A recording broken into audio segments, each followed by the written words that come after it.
I saw her on the train platform just before sunset.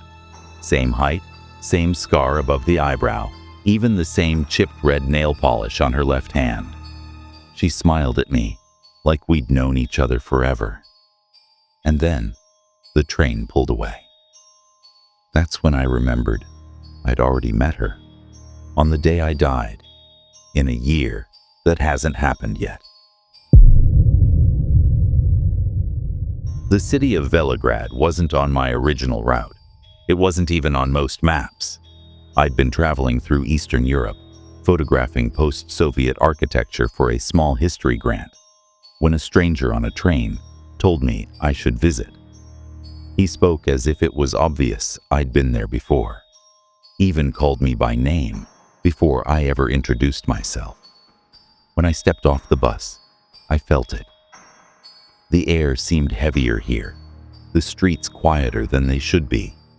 Rows of pale Soviet-era apartment blocks leaned toward the road, their windows catching the last light in a way that made them look watchful. The first thing I noticed was the signs.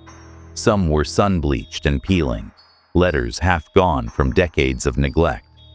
Others looked freshly painted, bright, untouched by weather, as if they'd been put up yesterday.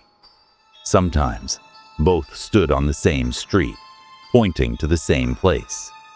In the central square, I set up my camera to capture a cafe, framed by crumbling plaster and ivy. But when I checked the preview, my stomach tightened.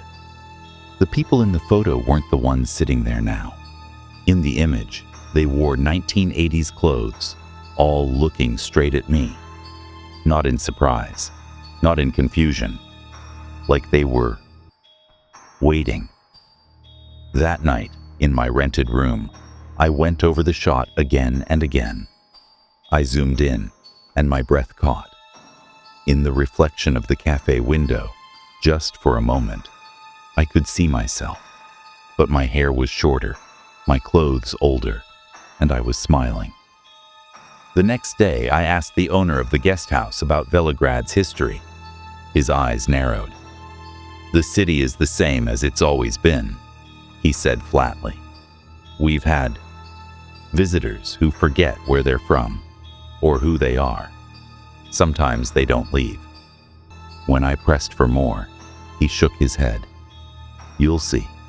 Just be on the train before midnight." I laughed, but he didn't. And that's when I realized, in the mirror behind him, my reflection wasn't matching my movements anymore. I woke the next morning to the smell of fresh bread. Sunlight streamed through the curtains, softer, warmer than it had been yesterday. When I pulled the curtains back, I froze. The cars outside weren't the same. No modern sedans or buses, just boxy Ladas and battered Volgas, their paint sun-faded but spotless, their plates marked with the Soviet hammer and sickle. People walked by in 80s coats and patterned dresses, carrying net shopping bags. I grabbed my camera. The timestamp on my phone still read 2025. But when I tried to connect to the internet, there was no signal. Down in the square, the cafe I'd photographed yesterday looked new. The plaster was white and uncracked. Flowers bloomed in the window boxes.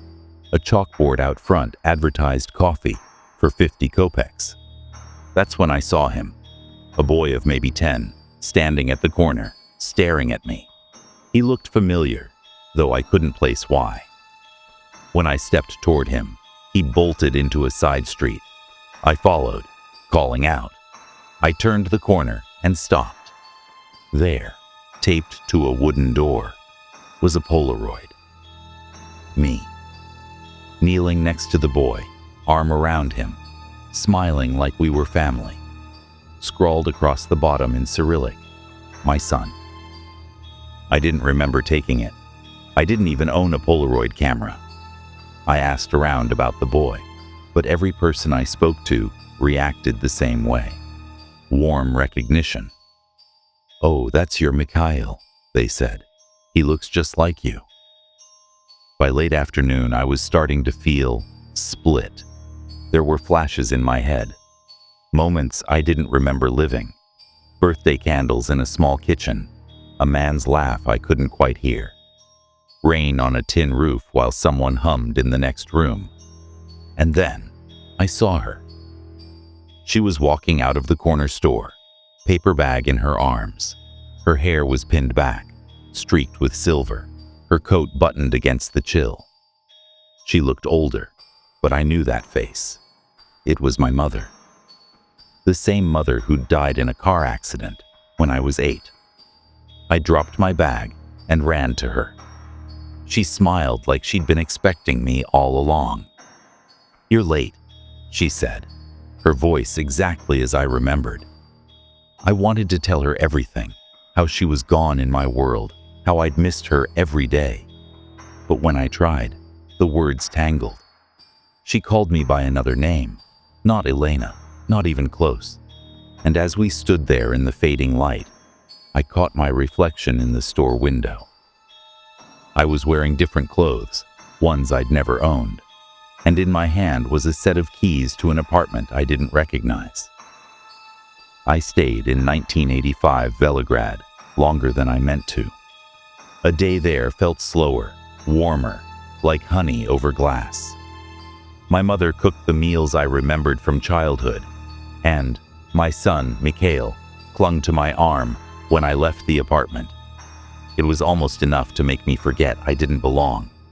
Almost. But each time I looked in a mirror, I saw less of the woman who'd stepped off the bus yesterday.